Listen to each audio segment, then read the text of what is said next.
right, thanks everyone for coming in on this beautiful day. My name is Chen. I will be moderating this session. We have a great panel here to talk about all the different ways that CTA is connecting and communicating with the public and what it means to be building up that trust.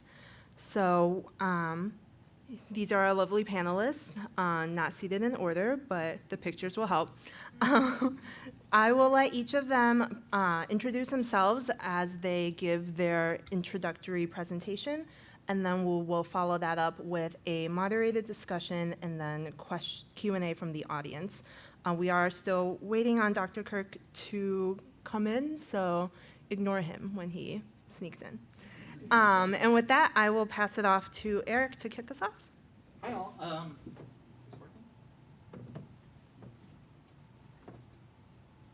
Testing. There we go. Hi, I'm Eric Munn. I'm the Director of Marketing at the CTA. And just briefly, I thought I'd talk through our kind of multifaceted marketing strategy that it comes to. First, I want to talk about who are we talking to, right? So we've broken down our ridership into the kind of these four big buckets. The first are what we call our super riders. These are the people that ride 9+ times a week. They have a high likelihood that CTA is probably their only form of transportation, and they're most likely advocates for the CTA. Our second group we call our frequent riders. They ride about 4 to 9 times per week. They have a strong understanding of the CTA. So these first two groups here, I don't need to do too much messaging around why CTA, the benefits it brings, et cetera. These two groups probably already are aware of it. One thing that I find interesting, though, is our frequent riders tend to be likely more rail only. So one conversation point we can start to get into these folks is the benefit of bus. My previous session I spoke to today was all about the changes we're making to bus and improve it, so some messaging there. We then have what we call our infrequent riders. So you'll notice the first two groups are by week. This is where we start to see a drop. This is where they ride about 3 to 4 times a month. They tend to use CTA for one method. This group is also probably the most diverse in the sense of ridership trends. This is where you see people who are only using CTA mainly to get to work and back. But we also see this is a group of people who maybe only ride on the weekends. These are also the people who maybe only ride off-peak. So you find the group here. This is where we start to want to bring in messaging about other reasons to ride CTA and the benefits behind it. And then our last group, we either have what we call our short-term riders. A lot of these are our visitors. These are people who are in town. We see them ride maybe a bunch over a 3-day period, and then we don't see them again for 6 months to a year. But these are also potentially new Chicagoans that have just moved here. And unless you're coming from maybe New York or DC, you might be moving to a city that's never had public transit before, so it's very new to you. And then we have what we call our non-riders. There's also people that aren't in any of these buckets because they're not showing up in our system currently. These are people who live in Chicago. I think the latest data that I've seen shows about 20 to 30% of Chicagoans have ridden the CTA at some point. That means there's a large pool in this neighborhood that have not even ever been on a CTA, and we have to reach them some way and somehow. So how do we do that? These are the different kind of ways we try to communicate with these folks through different areas. So social media, we've got digital. We have the channels we own, the CTA. But one thing we've really started to implement more is influencer work. One of the awesome things about the Chicagoland area is we have a lot of micro-local influencers, people who love to talk about very Chicago-specific topics and are reaching audiences we normally don't have the ability to. We also have OOH, or what refers to as out-of-home. These are the billboards throughout the city. One awesome thing working at the CTA is we actually have billboards on some of our rail system, and we're able to leverage those for free or very cheap, which is great to us. And then we also have what we call the community bus. This is what was going to be a retired bus that we bring to different events throughout the city. We've kind of West Coast customs the inside. There's television screens on it, free charging stations for folks, and we bring it to different festivals and events throughout the year as a way to get people, as I mentioned before, there's people who really know us for our trains, but have maybe never been on a bus. Come on in, take a look around. You can see how easy a bus is. When it comes to digital, we have a lot of avenues, whether it's emails. Everyone who has a registered Venture account, we can message them as long as they've signed up to receive marketing messages. We have a newsletter we send out every single month. It goes out the Friday after our board meeting. We have ads we can place on different websites, apps, etc. And then one area we've seen really strong success is video pre-roll. These are the ads that play before you maybe watch a YouTube video or a Hulu show or something like that. It's a way for us to leverage into that area and get really specific around people who are searching things. Have they searched a visit to Chicago recently? Have they searched maybe different concert venues in the area that we can show up? And then last is our partnerships. These are the advocacy groups that we work with regularly. We have relationships with media agencies. Think of radio stations that own different spaces. This is ways for us to get out there. We've started to make a lot of inroads with sports teams throughout the area. If those of you are aware, we did a limited edition Derrick Rose Venture card last year because of our relationship working with the Bulls. So one thing I've really loved and that's become apparent to me in the last year and something I really want to lean forward with is the CTA is an icon. When I email a place like the Bulls, they actually go, oh my gosh, the CTA? We'd love to work with the CTA. I'm like, great, let's do it. And so leveraging that more has been helpful. And then, of course, the neighborhood events. This, to me, is my way of really wanting to give back to our community. A lot of those super riders I mentioned before, people who we are probably the only way they can get around this city, I can't really ask them for more rides, so I want to give back to them. How can we sponsor their neighborhood event? How can we show up to them as a thank you? So thank you. I'll pass it along. Oh, I'm sorry. Last thing, I want to give an example of how we use all of these channels for recent things. So Sueños was a recent concert that happened in the area. It's probably one of our first big ridership events of the year. And I just kind of wanted to highlight how we can talk about it through multiple channels. So we worked with a Spanish-speaking influencer to highlight the benefits of taking CTA. We do a Venture email to folks. One of the awesome things about the CTAs are we have a special events planning team who can get zip code data from the events of their ticket sales. I can then use that to make targeted emails to those zip codes that say, are you going to Sueños? Take the CTA, you'll save some money. We create content to share. So this was a map we actually made for Sueños so they could share it out to their audience. And then lastly, digital ads. One thing we've really leaned into in the past year is multi-language. You'll see that's completely in Spanish. We did a bunch of other ads in Spanish as well, and they've done wonders for us. Thank you, Eric. Whoops, there we go. Hey guys, I'm Lucien. I work at CTA on customer experience, and I think one thing that's really cool that Eric mentioned is all these tools that Eric is introducing for our organization. And so in a similar vein, I'm gonna be talking about one very specific tool that any organization in this room can use to develop a really good relationship with the public, right? And it's about this theme of interacting on a one-on-one basis with the public in a really structured way and deriving insights from that, whether those insights are big, medium, or small. Okay, so let's zoom out. We know we live in Chicago, and we know that Chicago has a lot of large corporate employers, right? One of them is Chase in this example here. And when Chase develops new products and services, they have an iterative process that's kind of similar to this diagram, right? Where Chase has an app that's used by millions of people around the country. That app has all kinds of analytics, monitoring set up. We can see, hey, Eric, he's always checking on the tab for his points from United Airlines, right? And we can see that Eric maybe fits into a particular profile of a customer. Based on all this instrumentation, right, all these different stakeholders come together and identify, hey, in order to squeeze more money out of Eric, we're gonna try this, right? And then through many different tools, Chase tests different concepts with their users, whether it's a feature that's put into production, whether it's an interview with customers, right?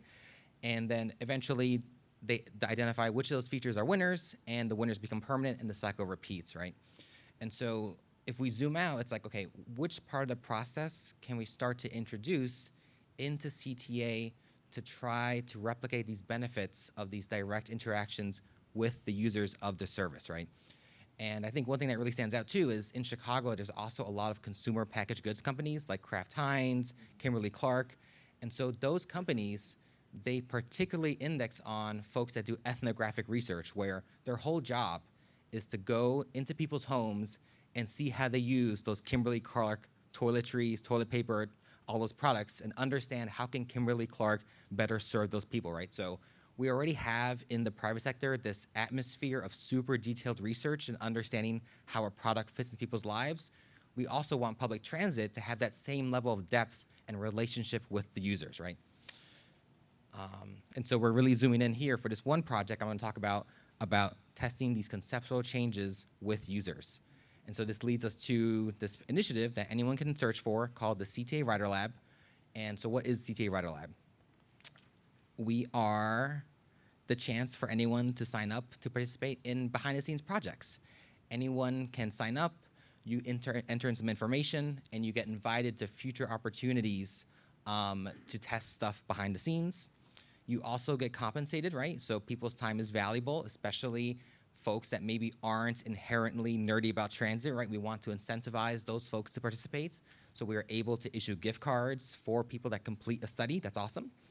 And lastly, on the website, on CTA's website, for the Rider Lab, you can see what has been worked on, what have been the results, what has management seen, what is management thinking about, right? And so the whole idea is that we're listening to the public, incorporating their feedback, and we're being transparent about that entire process, right? Okay, so I'm gonna walk you guys through 3 examples that are big, medium, small, and then we're gonna talk about how they correspond to some tools that anyone can use. Big project, okay. The question is, when something goes wrong on CTA, something isn't right, what do you do? This was the first thing we did. We interviewed 9 individual passengers, representative of CTA broadly, for an hour each, so 9 hours of interviews, and we learned a couple things, and we're taking one step. So what did we learn? We learned that even though a lot of these folks were pro users of transit, their knowledge of CTA's customer service tools was all over the place. Some people knew about the phone number, some people knew about the form on the website, some people knew about the email address. A bunch of people knew about that chatbot because of the marketing campaigns on the system. People kind of preferred the chatbot because they were like, hey, I see something wrong, I want to click a couple buttons, and I want to be on with my way, right? I don't want to dedicate 30 minutes to writing a long email describing in detail what's going on, right? I want it to be quick and easy. And people also told us, hey, if I'm going through the effort of reporting something, I want to know that there's work that's being done in response, right? I want to know that there's follow-up. I went out of my way to report something. I want to know that CTA is going out of their way to respond. So one thing that's pretty cool is by the end of this year, we hope to have one baby step, which is if you submit a maintenance or cleaning issue onboard CTA trains, onboard CTA buses, or CTA train stations, you will be notified when a frontline personnel staff member is actually investigating your issue, right? And so we're starting to close that loop and really drive in that CTA has tools for the customers and we are acting. So that's awesome. Medium size, we have all these bus stop signs. An important stakeholder on our team was like, hey, we're installing all these bus stop signs. The design was kind of finalized 60 years ago. You know, do people understand these signs? What's going on? Let's unpack it, right? What did we learn? Across 12 interviews, also an hour each, 8 were pro riders, 4 were newbies. We learned that people just want to know, hey, going to the north side, going to the south side, bus going to the west side. Chicago is very inherently optimized around cardinal directions. People want to see that cardinal direction. People also want to avoid a situation where the bus isn't running. They're like, hey, I don't need to know necessarily that the first bus starts at 7:05 a.m. on a Saturday. I just need to know that the bus will come and I'm not waiting here at a stop that's only serviced on one day of the week, right? And then lastly, the map on some of these stops, right, is a big squiggly line. Most people didn't understand the map at all. And what was really interesting is some people were confident that they understood the map, but they described the map entirely differently from what it's communicating, right?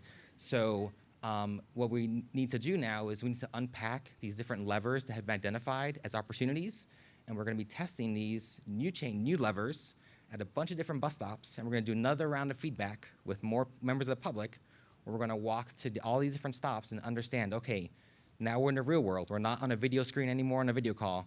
We're here, we're looking at the sign, we're looking at different levers that we've pulled.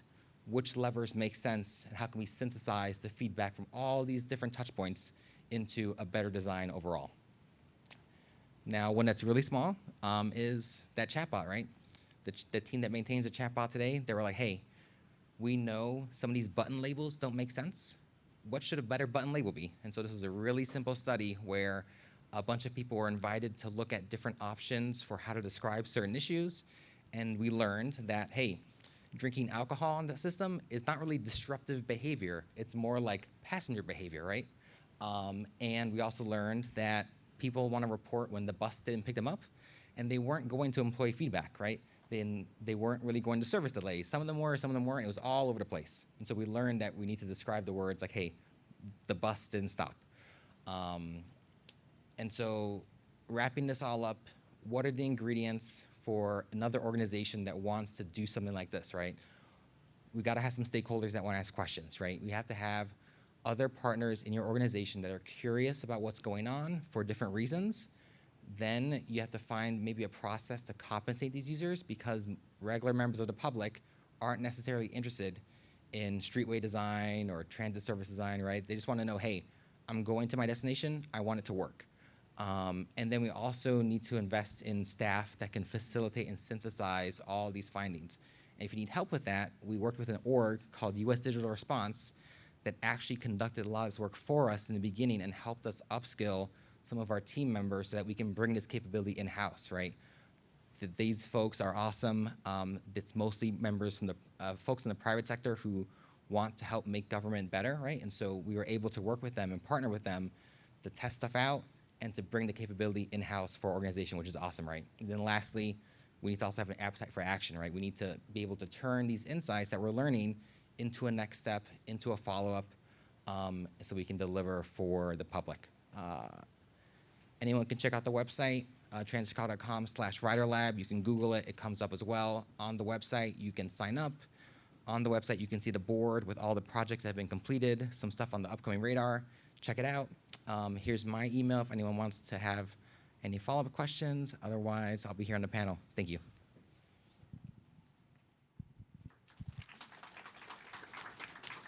You put this dead one over there. Good morning, everyone. How's everyone doing today? Good morning, everyone.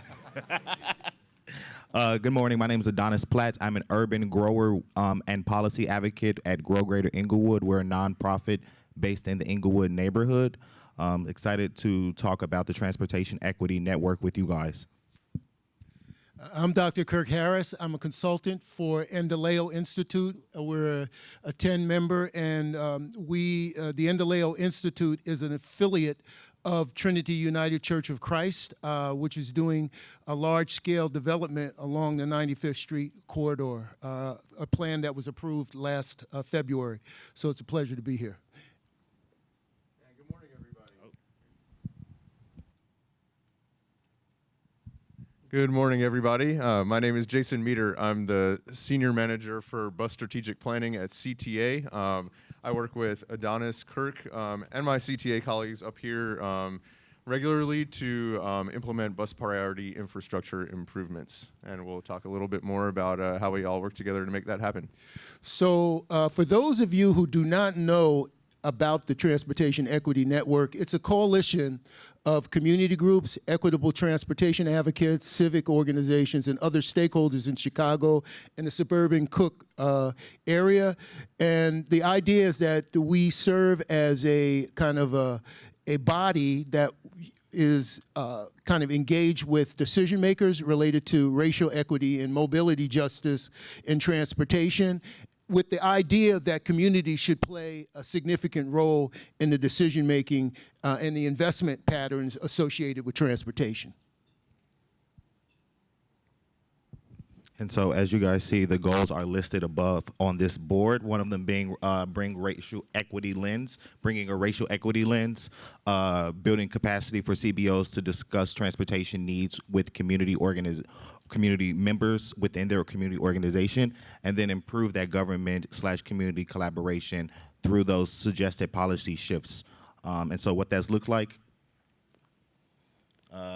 is our bus priority survey. Has been exploring ways to make bus travel faster along with safer. So then thinking about like the bus street bump outs that have been occurring in the streets, the bike paths that have been occurring. So we've been inviting community members to have design concept meetings within our community, go over the proposed designs that CTA is wanting to bring to community, asking people what do they think about this, what would they prefer, and then bringing those findings back to the CTA team and to the 10 team. Oh, there we go. There you go. Thanks. As Adonnis mentioned, so the Bus Priority Corridor Study is a project that exemplifies what we do to team up with our community-based partners. So I'll talk a little bit about, the project overview really briefly, and then how we kind of engage together and work together to ultimately make the project a success.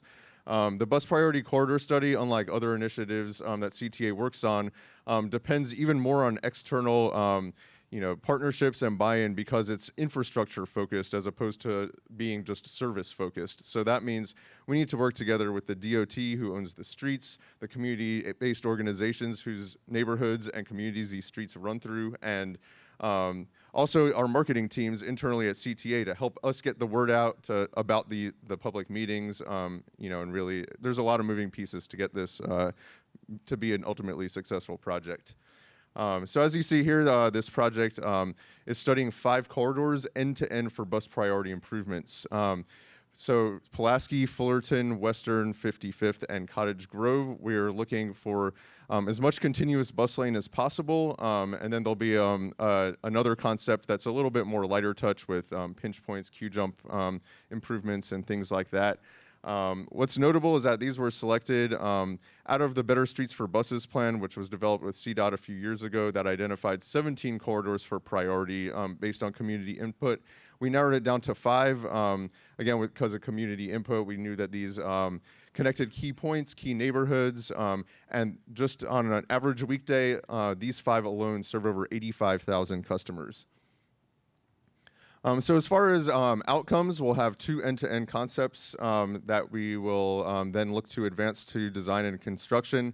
The concepts and the cross-sections don't need to and won't look the same end-to-end. It's kind of pieced together based on roadway width, the need for bus priority, where we have pinch points and it's slow already, and then most importantly, what fits in a given community and how we have different alternatives, but depending on what we hear from residents, businesses, and users of that corridor will really shape which alternatives are preferred and move forward.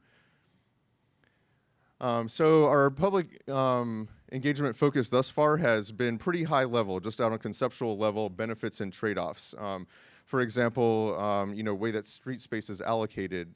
We've heard a little bit from the business community in areas where there are a lot of high turnover street parking and utilization, that maybe taking a travel lane as opposed to the parking lane would be best.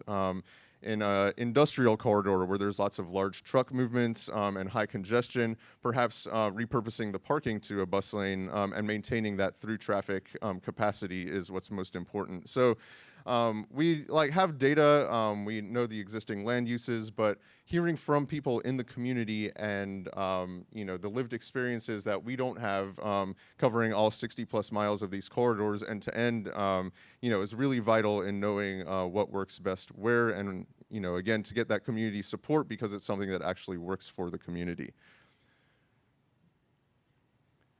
So we have, this past fall, did our first round of concerted public outreach. I'm not going to read off every number, but you can see we met lots of people in different ways, both in-person community meetings, virtual community meetings, online engagement activities. And we also did focus groups where we met with smaller groups and really got into the nitty-gritty about what they like and don't like.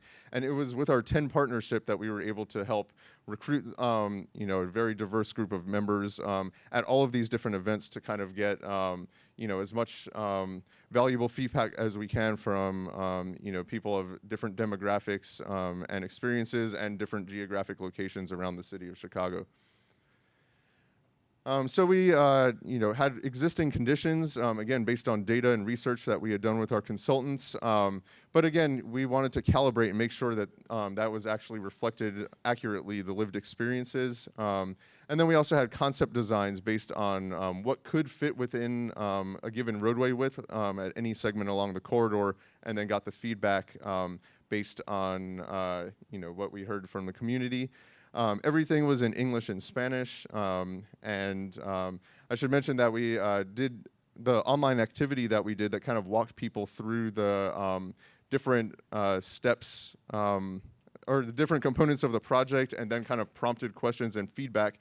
That was kind of added later into the project. When we were planning for our initial round of public outreach was when immigration enforcement was really ramping up and became a problem for people in Chicago feeling safe and able to come out to these community meetings. So we worked with our community partners and really said, like, how can we connect? We don't want to miss out on this whole demographic, what's a solution? So we came up with a plan to do bilingual online guided process that walked people through the project that could be done at their own pace in the comfort of their home and safety of their home.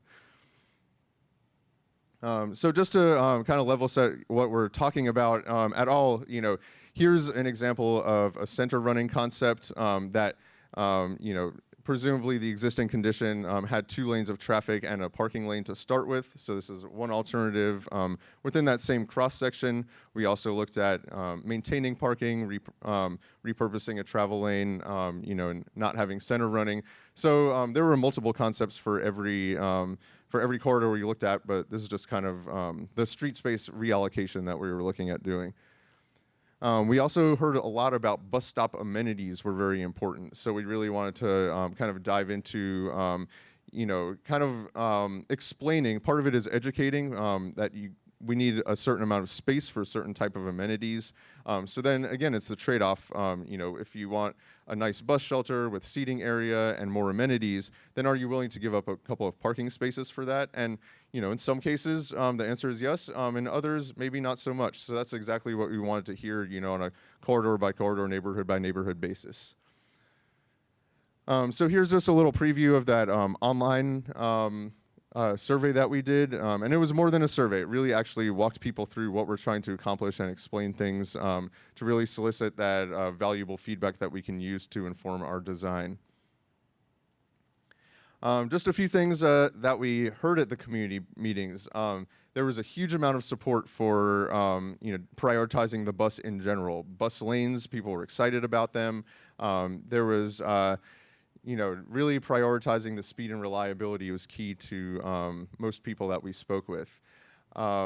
Additional bus shelters, the bus amenities really rose to the top. This project started out really just focusing on the speed and reliability, and then, by default, we'd have space to put in, shelters and, potential center running BRT stations. But a lot of people came and said, no, the bus stop waiting experience is a top priority. So that's really something we, are focusing on a little more than we initially thought we would. And then something we got mixed feelings on were center running bus lanes.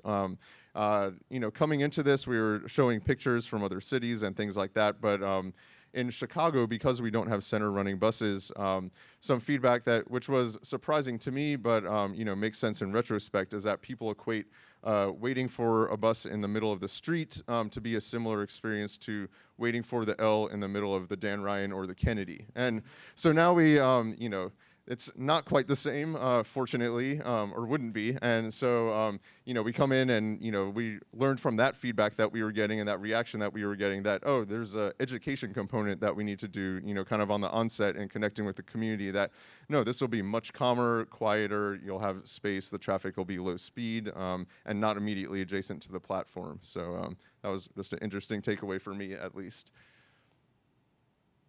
All right, I'll pass it over to my colleagues. Yeah, so we wanted to share with you. Oh, thank you. we wanted to share with you a couple of the milestones that 10 has achieved, both for 2024 and 25. And let me start with the 24.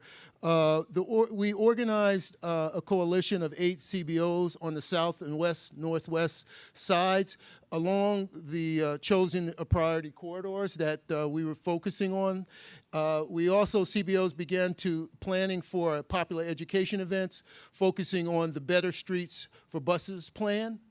And in 2025, 10 held an in-person roundtable with CTA and CDOT. We also, the CBOs led engaged events during this period and took place in their communities on the Better Streets and Buses plan, BRT and bus experience in general. And I guess we're going to talk about what's next. You changed my slide a little early. I think I had one more element.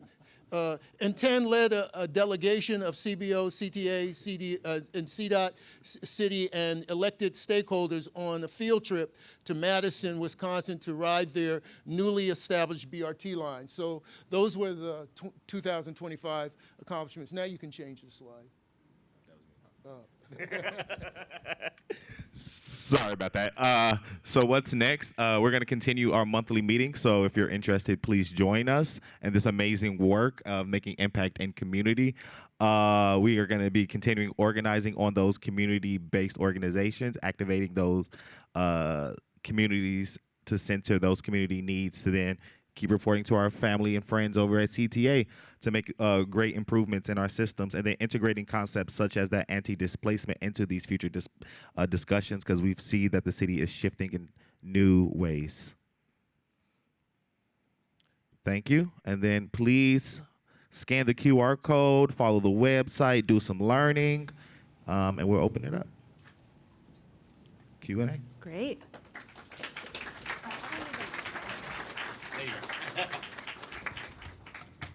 Thank you all. So we will go through some panel discussion questions, and then we'll open it up to the audience for any additional questions. So I like to first start with a keyword that we use in the title of the session, which is trust. You all touched on the audience that you reach with your work. What does trust mean in the context of your work with that audience? And maybe Adonnis, we can start with you. You talked about like the CBO roundtables, and that's.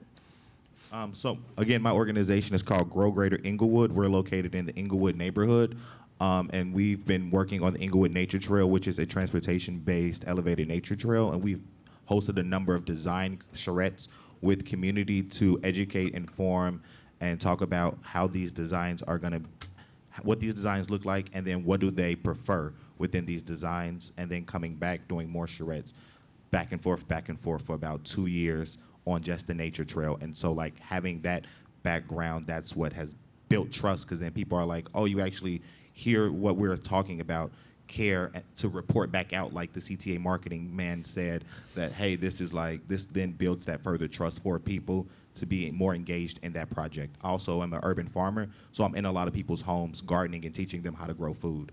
And so like, you gotta trust your farmers to a certain extent. So trust is a really complex issue. For many of the communities that we work in, particularly on the South Side, I work on the South Side, as many of the systems haven't served them well. And so there's an assumption that the system's not gonna listen. And I think for us, one of the ways that we address that issue is, one, recognizing and acknowledging that the systems haven't always served people well, and acknowledging that at the front end, and offering new ways to think about participation. So for example, part of the work that we're doing on the corridor is we've established what we call a community table. And that community table was part of the planning initiative associated with the corridor plan that evolved. Rather than, after that planning process, rather than not have people continue to engage after the plan, we said we're going to keep that infrastructure in place, and we're going to continue to engage people about implementation, which includes a number of elements associated with the plan on 95th Street corridor, which includes transportation, economic development, housing, et cetera. And what's important about that is that we're not siloing just one issue of people's lives. We're actually looking at the comprehensive set of issues that they may want to feed into, with transportation being one of the elements that's important to making connections happen. So, we're very purposeful. When we have events, we provide stipends. We say your time is valuable, and we provide food, because a lot of times we have these meetings in the evening, and who wants to show up to a meeting and not know they're going to be fed well, right? And have the responsibility of having to address that for their families and the like. So being really intentional about making engagement actually helpful, making it useful, acknowledging and honoring the people who are engaged is part of the way that we build trust. And what we try to do is stay continuously connected, because often as planners, what we do is we need information from people, we go to see them. When we don't need anything from them, we don't engage with them. And that's a problem. And so what we try to do as a matter of a practice is to continually engage and let them know that we're with them, we're trying to understand and experience their lived experience and draw that into the process. I know for my end, a question I always ask myself and my team, how does this benefit the rider? If I'm going to, kind of much to your point about ask someone to come to something in the middle, at the end of the day, I'm interrupting people. Marketing messages are showing up probably not when you want to see them. So if I'm going to interrupt this person, I'm going to need to, I'm going to have to, Maybe it doesn't. I don't know. There we go. If I'm going to interrupt these people, wait, which one? Should I go here? What benefit am I bringing to them? And it's been key to our success is when we put messaging out, the more clear we are on how this benefits the rider, the better it builds that trust. I think a really prime example was an update to our tracking system and notifications. We heard loud and clear for a while the frustration with ghost buses. And when we made an implementation, we could have made it as simple as like, hey, we've updated our tracking system, you'll now get more reliable. We literally leaned into ghost buses and told people, these go away now. And it was one of our most well-received pieces of content because we told people, we heard you, and here's how this benefits you. Let's dig into, go ahead. Oh, just one little extra nugget. Oops. Does this work? Yeah, there we go. One little extra nugget that I think is really tactical is like for that project I mentioned about bus stop signs, in the future when we do these interviews, like we've spoken about, hey, we need to have time slots for the public on a Saturday. It's gonna be 1,000 degrees. We're gonna be out here with the public, right? And so it shows that we have skin in the game, right?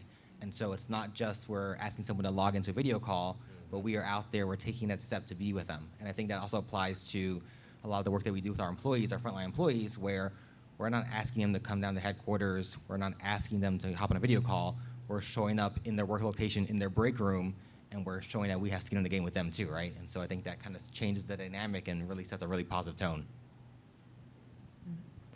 Yeah, let's get into methods. What works and what doesn't. Can you share about any successes or growing pains or lessons learned through some of these processes that you all gone through? Jason, do you want to maybe start? Sure. I think you guys started hitting on this, but it's really meeting people where they are. It's been, it's difficult to, get people to come out, and when they do, we found at the beginning that it's the people that love buses and love transit and bikes that come out to all of these meetings if we just say, hey, come to us. So it's really about trying to identify where our blind spots are and really go to find these people, and these groups and these organizations. One example I can think of, which probably isn't what would come to mind of, who we really need to connect with and don't, is the business community. In other historical bus projects or infrastructure projects in general that impact traffic and parking, the business community is largely silent throughout a lot of the planning stages, and is just going about their day. And then when it comes time to construction and when we actually need that, get across the finish line, that's when everybody freaks out about the parking and the traffic. And it's, the businesses have a lot of political pull, a lot of resources to, effectively stop projects. And they do, and it's happened in Chicago and other cities. So we're making a concerted effort now to meet with chambers of commerce, business owners. We're connecting via wards and CBOs and saying, what are the businesses in your community that are key that we should talk to? And whether they're going to be excited or not on day one about talking about this project, we're having those conversations, early and trying to get that feedback, trying to alleviate concerns. And then there are some that are supportive, and we say, talk to your friends, tell them, how great it was, even if it's not this street, but when they took away parking for a bike lane and then your business sales went up. We're also reaching out to peer agencies and organizations and cities around the country to try to find some data points of where bus infrastructure went in and it actually made the business community and thrive, and it was better for the residents, and people actually that were so fearful and against the project in the first place saw wonderful results. So we're really trying to identify different ways to reach different types of people that usually wouldn't engage voluntarily. I know from my end, we're constantly looking at data and ways to see what's working and what's not. And something that really stood out to us in the past couple of years is highlighting as many of the people who work at the CTA. One thing is there can be frustration towards CTA, this kind of faceless organization, but man, people love seeing their operator, their local CSA, janitor, even the people who are rebuilding tracks or adding new infrastructure. These are their spouses, their neighbors, their friends, they're the community. And we've seen the more we can highlight these frontline employees and what they're doing out in the field, people love it. So much so, when we implemented some new paper bus signs, these are digital signs at a few bus stops, we thought, let's show an install of one of these and highlight it as a benefit. That video, just watching someone installing a bus stop, earned over 1 million views, I think because people loved seeing this, again, benefit that's happening to them in the community. Yeah, shout out to Eric, who's in the audience, who made that happen. Anything else you'd like to add? Well, I think from a methods vantage point, I think it's about how do we sustain the engagement. From a methods vantage point, it's really a question about how do we sustain the engagement with individuals. And I do think, as you point out, Jason, I think finding people where they are is critical. And because I think there's a lot of folks who are under a considerable amount of stress who aren't participating, not because they don't want to, but because there's so many other things on their plate that they have to pay attention to.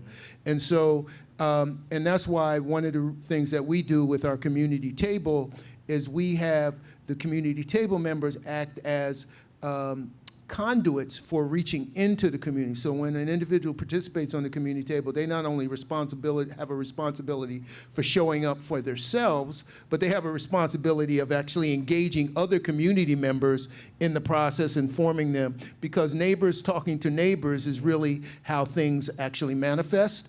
And so we recognize that, and we use that and deploy that as a tool for getting people to heighten their engagement. We live in a world where there are millions of things happening at the same time, trying to take our attention. We have algorithms that try to disrupt that. So in this kind of state of information overload, do any of you have any reflections you can share on when to push an initiative that you're working on, when to pull back, finding that balance? Yeah, I'm happy to. One thing we learned early on is oversaturation. I think a prime example of this, our holiday fleet is one of the most popular things that happens every year. People love a nice big train covered in lights. And we also have a holiday bus that does the same thing. And we thought, lean into it. People love it. Let's talk about it. And like with hard data numbers here in 2024, I think in the month of December we had like 11 posts and pieces of content go up about the holiday fleet. But we discovered very quickly only about 2 or 3 of those got most of the attention. So we pivoted last year and really only did 2 posts, and they outperformed all of those previous year posts because we really leaned into what is the core message we want people to take away, and how do we do it? When you overflood with too much of the same message over and over, we find that it actually hurts it, and you see diminishing results. So, doggone Mike. So for us, one of the things that we recognize in terms of getting people's attention is sometimes the virtual world is problematic. That is, people are showing up on Zooms and all this other stuff. How about if we figure out opportunities to bring people together physically? And we know that, you know, since COVID, there's been this new iteration of engagement, but we recognize that really the people-to-people connections are really what sustains people's interest and engagement.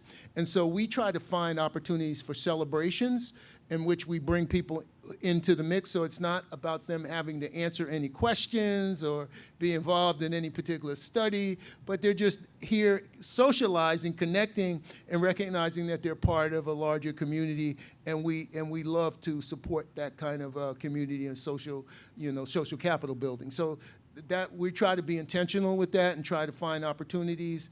And of course, as a nonprofit, we often are limited in terms of our resources, which is why we also be mindful. Okay, if we have an event happening, how can we leverage that? You know, it may not be we may not be able to do something all the time, but if there's something that is happening, how can we leverage that and maximize the opportunities that it might present? Yeah, I'll just add on to that really quick. You know, that taking advantage of events that are already happening has been a really you know, successful strategy that we've had in working with CBOs and other organizations.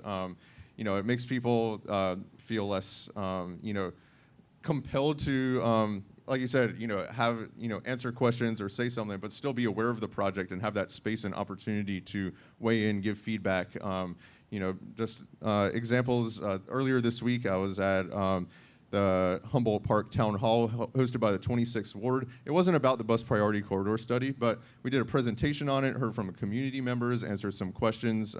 Also this week I was at the Chatham Business Association quarterly meeting, and same thing. That wasn't the only topic, but you know, it really gave people a space. They probably wouldn't have come out just to hear me talk about bus lanes, and you know, I wouldn't have had the opportunity to hear their feedback and comments otherwise. So yeah, really just plugging into what's already going. It's at, you know, little to no cost and effort for us, other than to just show up and have that dialogue.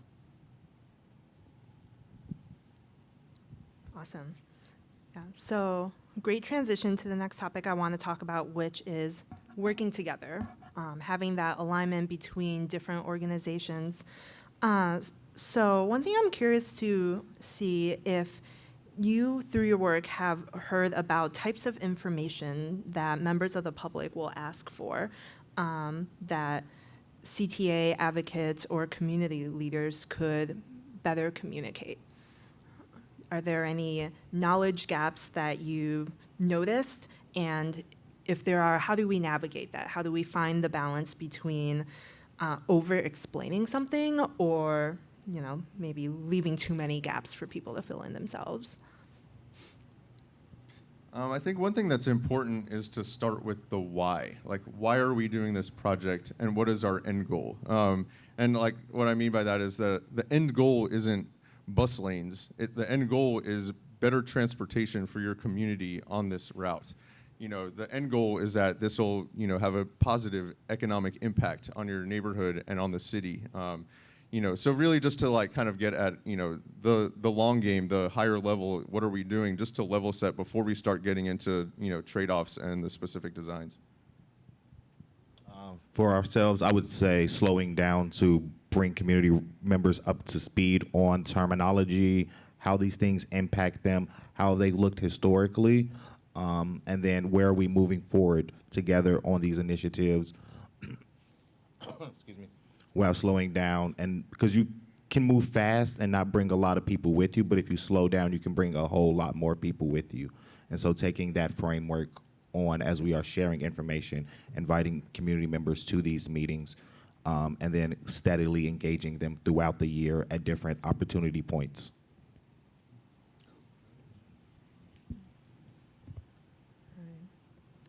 Does anyone have a story that they'd like to share about when open communication or working together with other people in your organization or outside of your organization has led to a big success? Yeah, I'd love to highlight with our partnership with CDOT and the launch of the automated bus lane enforcement test study. There were a series of cameras placed on some buses to test, the enforcement of these bus lanes where cars are parked, blocking, preventing folks, one, preventing the bus to be able to move as fast as it wants to, but two, potentially even preventing some riders to get onto the bus. And by working with them, what was really awesome is we were able to get some footage that highlighted this is actually what a camera sees. And by sharing that out to the world and showing real world scenarios of what looks like, people really recognizing, oh, wow, this is a problem. Or the other side of it is, I see this all the time. I'm so glad to see something being done about this. It not only was really well received, but I think what I always love to see whenever we share some kind of information out is it starts to get picked up in the public discourse. We saw a lot of conversation about finally this is happening, let's see this change, and that just improves everyone here. We get better bus service, more people can ride, and hey, even some money to the city, potentially. Thinking about a beautiful moment where working in community brought a success would be the Green Line on 63rd and Racine, working with Teamwork Englewood, Imagine Englewood, and a number of other CBOs to engage community members around this Green Line stop and if it is even worthy of, like, do people want this to come back online? Did a number of surveys throughout the community for about 2 years showing that people want this space to be re-engaged. And so now the city is slowly activating that space again. And Lucien, I think the work that you're doing, it's a little bit different because your audience has opted in, and it's kind of a self-selecting audience. Are there any examples of when that work has really permeated beyond kind of the specific initiative that you were pushing?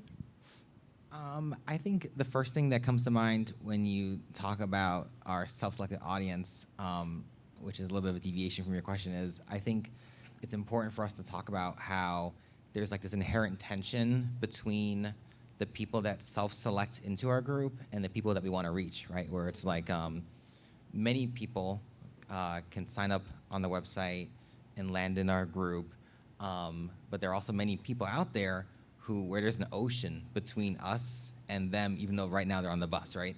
And so I think something that we've spoken about internally with some other stakeholders is like, how do we do that dance? Like, how do we get to the point where we continue to nurture the relationships with folks that may be more on the advocacy side, but how do we also ensure that the same pool of people represents people that just want to get home, they just want to get to work, right? And so I think that's something that we just continue to wrestle with some other stakeholders in our organization and figure out, what's that right balance to strike, and how maybe there's some initiatives where we lean more on the advocates, and maybe there's other initiatives where we lean more on someone who just thinks CTA is just a bus and they just want to get over with, right? Yeah, I think one of the critical pieces on that related to that question is inviting people in. And what I mean by that is, like, for example, we did a focus group on Cottage Grove as a part of the work we were doing with Julia Haig and Hodge. What's interesting, we did a breakfast for that focus group. And of course, people want to show up. They showed up for breakfast. And then what we said to them, and we were really sincere, is that, okay, we want you to after this breakfast is over, we want to hear from you, right? But you have to have a mechanism by which, one, that when they do connect with you, that you actually respond, right? And what we found is that is a really important part of the process. It does take more person power, but it's a critical part of this earlier question you had about trust, is that somebody's actually responding to us, and that's a trust building exercise. So we try to deploy that as a strategy, and yes, as a CBO, and I'm a consultant for that CBO, I recognize the constraints that represents in terms of resources, but it's essential to maintaining that engagement infrastructure. And the thing with trust is that it gets built brick by brick, but it can be destroyed in a flash. Right. So I commend you all for all of the hard work and resiliency that you approach in your work. So with that in mind, I want to ask, I'm hoping each of you can respond, what keeps you going? What is your hope for where you land with your work and how it can leave a legacy in what we're doing here for transportation in Chicago? I think something that's really interesting that is a framework that someone else proposed to me a couple years ago that kind of changed my perspective is in my previous parts of my career, it was very much focused on, hey, we have this end of year goal, hey, we need to meet this deliverable, right? But in the focus of my work right now, which is fundamentally about engaging with the public in a complete different way, creating tools for an organization in different ways that bring the organization to different places, right? I feel like framing it as the goal for the end of the year becomes such an impossibly high task, right? Because there are 1,000 tasks out there. And so the person that I spoke to, they said, hey, the best we can do is always be chipping away at the problem, right? And so I think that's a really interesting framework, especially for government, for public sector, right? All these things very much outlast all of us and their impact in the world. And so I think, how can we always be chipping away? Sometimes there'll be big chips, little chips, but it needs to be a constant flow. I'd say that, what keeps me going is, while this is a job for me and, working at CTA and doing this bus priority work is my career, like I truly believe, before and still currently being in this position, that this will make the city a better place if we can get these projects across the finish line. That getting people out of their cars and onto buses because it's the most attractive form of transportation will make our city better for people of all walks of life and all abilities, all demographics. And I think that, genuine enthusiasm and belief in the work that we are doing is really comes through when I meet with people that are different than me, that look different than me, that have different lived experiences. So, kind of pairing up that, my expertise and knowledge and, that I have with my team that I work with, along with those lived experiences and incorporating, what people are telling us, they want to see on the street and what their problems are and what their successes are and, how we can make these projects work for the community is really, what inspires me to, keep going towards this end goal of having, that these projects are aspirational, but, also can and hopefully will result in, actual infrastructure that gets built. I think that, if we can get like one major bus corridor, just to use that same example, like built here in Chicago, that would then show a lot of the people that are, skeptical, scared, or just apprehensive for change that, look, this is a boon for the community. This does help, people get to their appointments, their family, their events more easily and better. And, that the repurposing some space from cars to buses didn't kill the business districts and they're still thriving and moving forward, just, getting that, first one built, I think, would, to use an engineering metaphor, open up the floodgates and really, allow more of this infrastructure and more bus priority to be rolled out in the city. I think similar parallels could be drawn for, bike pedestrian improvements, all of that. There's a lot of inertia here in Chicago and, but that means there's that much more opportunity. I I love the CTA so much, so my wedding was CTA themed. And but in all honesty, like something that really keeps to the question of what keeps me motivated, and this may seem silly, it's when I get love from the haters. And here's what I mean by that. You know, the CTA can get a lot of punches thrown its way, and I know a lot of kind of the regular ones who will critique maybe what is being done. When I get that post where they share something we did and are like, this is a great thing, or you know, yes, the CTA is, you know, finally moving forward, that gives me that energy, because I've now just got one of my strongest critics to see what we're doing, get on our side, advocate for us, and that really gives me that boost to do more and expand on it.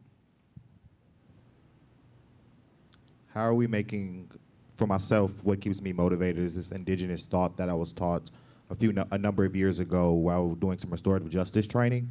And it was like, what are we doing for 7 generations ahead of us?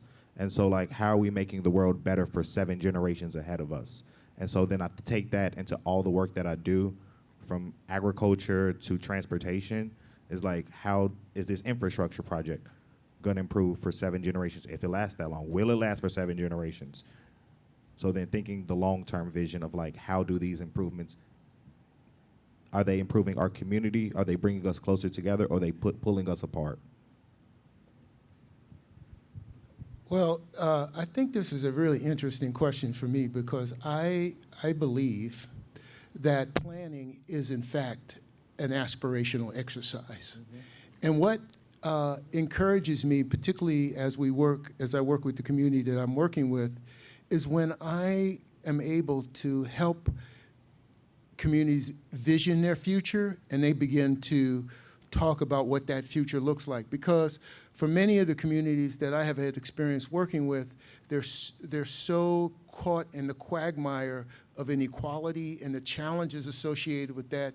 Being able to vision to what 7 generations ahead might look like can be a real challenge. But once you get them there, there's a level of excitement about what the possibilities are. And encouraging and fueling that. And what I find doing the work that I described to you with respect to the community table, when I get community table members coming and say, how about if we consider this, because I think for my grandchildren, this would be a good thing, right? And so that keeps me encouraged, knowing that the community has kind of evolved a life about its future that can be sustained. And the other thing is that, you know, recognizing that struggle is a part of the work, and recognizing that we engage in that struggle because we know that we may not see it in our lifetime, but we make a contribution to the infrastructure that might lead to the transformation that we hope to see and envision. So that's kind of what keeps me going. Thank you again to all the panelists. We have about 10 minutes for some audience Q&A. So Eric, if I can steal your mic, I will come out. Oh, there's another mic in the back. Never mind. Give me a wave and I'll hand you a mic.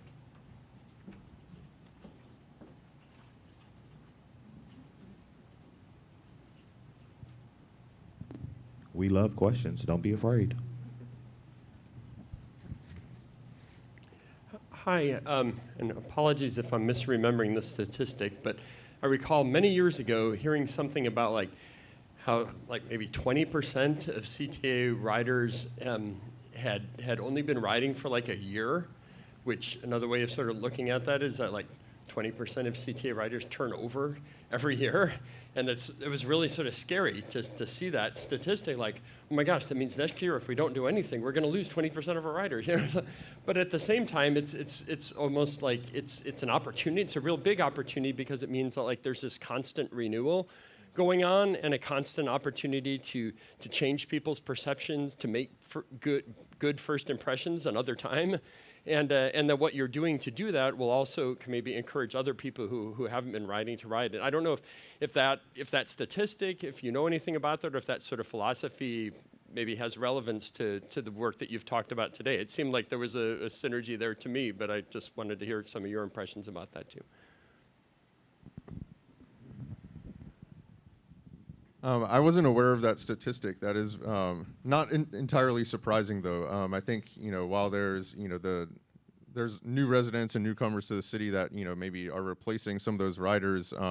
There's several or many reasons that people may choose to leave CTA. There's security concerns that are being handled. There's the service. Is it taking you where you need to go when you need to get there?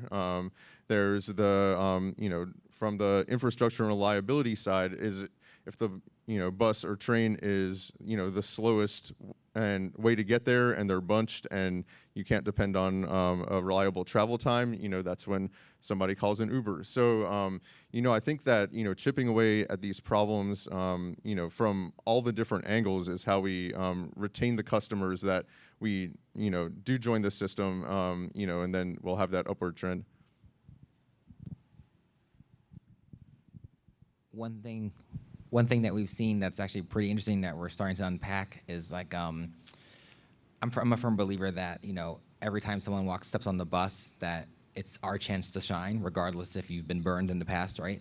And so I think what's really interesting is we have these new QR codes on board our vehicles. Please scan them, take the survey, or report a problem. But what we see is that sometimes when someone steps on the bus and they see an awesome bus operator, even if that bus has a huge headway, the feedback they will provide will be about that awesome bus operator, right? And so that's a huge testament to the power of that first impression, and that first impression on the bus is the bus operator, right? And so I think that's something just for us to unpack throughout all of our touch points. And I was just going to comment. I haven't heard that stat either, and now I'm very curious. I'm going to get back to our ridership team to find out what that is. But I know for me, like the dream kind of future from a messaging standpoint is that CTA is so commonplace in your life, right? That it is almost just the background of how you traverse this giant city and get everywhere you need to go. And it's less convincing someone to use the CTA, but almost reminding them this is how you get around, this is how you do it, and really leaning into that, almost making it a kind of normal part of your day-to-day. It's not even questioned at that point. Thank you all. I have a question about the trust cycle, because one of the things that I'm curious about is the time to execute. Like, these bus corridor improvements are still an if, and it might be years. So how do you, and the ghost buses, it was really exciting when cancellations got added, but that was like 3-4 years after that conversation kind of started. So how do you build trust when the interventions take so long, and how do you give people, how do people understand that their feedback mattered when the time cycle is long? Right now, our strategy with the bus one is to start early. Right now, when we went out to the public, we didn't have fleshed out concepts. We wanted to, engage people that, a lot of the reaction that we got was positive and negative without even reacting to a specific concept, just, excitement or hate for CTA and the bus. So I think, starting these conversations at the project's infancy is really important to get the most awareness, to get the most feedback, and reach the most people. I think, then, it's on us to follow it through. We have more rounds of public outreach planned just in the, preliminary phase, but then, when we get to final design and construction, it's going to be key to work with, key community partners to, talk about the temporary impacts during construction, the actual, and then also celebrate and advertise and get the word out about how much better it's going to be when this is done. So, then people do experience what we've built and, reap the benefits. Yeah, I was just going to say, what I've tried to lean more into in this past year is some info is better than all info, if that makes sense, right? So I think a prime example is, as we are moving forward with the red line extension, that's going to take a long time. How can we show what progress is being made? Can we show some of the construction as it's happening? Can we show some of these community developments that are occurring? So similarly, maybe that final thing, like you said, can take years potentially, but there is stuff being done in that process. How can we show a little bit behind the curtain to let people know it's occurring? And I think directly to Eric's point, something that we try to showcase that our organization is like, hey, it's okay to show stuff behind the scenes, right? It's okay to peel back the curtain a little bit. And there are also ways that we can peel back the curtain that don't cost us anything. Like one really small example is on that Rider Lab website, you can see the projects that were delivered and you can see a checklist of what was done. And there's an item on that checklist that says management listen to the results, right? It doesn't cost CTA anything to say that, but it is new for CTA to say that, right? And so like, what are those different tactics that we can employ to help peel back that curtain a little bit that don't cost us anything at all?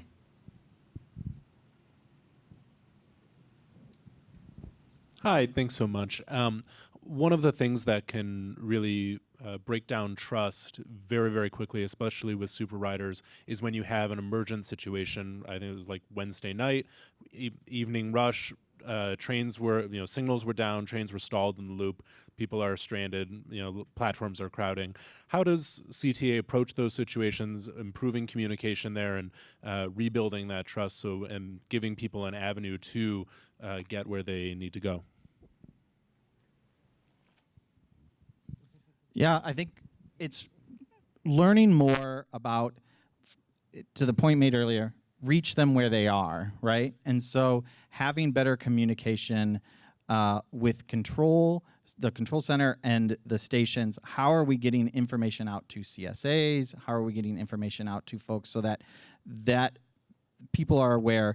One thing we are also trying to do more is guide people towards CTA-owned properties as opposed to ones we kind of have a space on.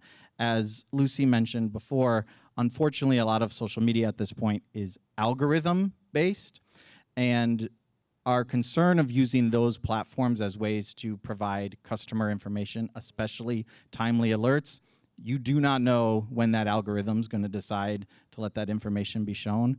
Whereas if we can guide more people towards the CTA alerts on our websites through Ventra, et cetera, those are more timely, we can encourage. So more messaging about guiding people to where they can make sure they're getting the most up-to-date information is crucial.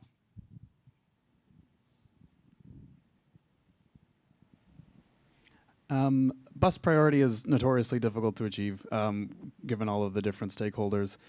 So I think that collaborations like the ones that y'all talked about today are extremely commendable.